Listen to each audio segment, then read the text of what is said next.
Jaguar's infotainment systems, from the legacy in-control touch used in 2018 vehicles to the modern PV Pro system in current models, can experience issues like black screens or freezing.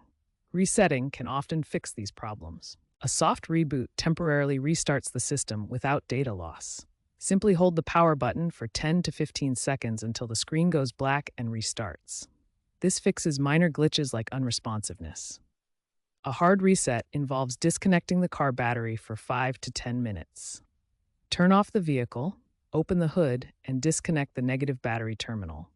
Reconnect after 5 to 10 minutes and start the vehicle. This resolves black screens caused by power surges. Finally, a factory reset erases all user data, restoring the system to its original settings. Access via touchscreen menu under Settings, System, Restore Factory Defaults. This often requires a PIN like 0000. Always backup data first as it will be lost. Always consult your owner's manual for model-specific steps and ensure the vehicle is parked before performing any resets. Black screens in Jaguar infotainment systems are often caused by software crashes or component failures like the touchscreen digitizer. To diagnose issues, use an OBD2 scanner to check for error codes that can indicate the root cause of the problem. Software-centric fixes are increasingly common through over-the-air updates, which can resolve issues without manual resets.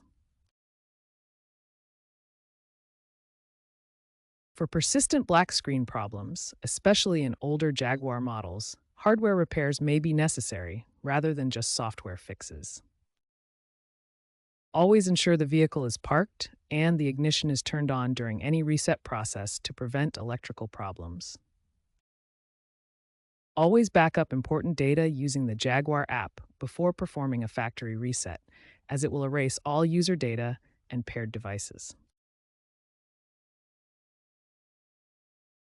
If problems continue after troubleshooting, consult a certified Jaguar technician to avoid voiding your vehicle's warranty.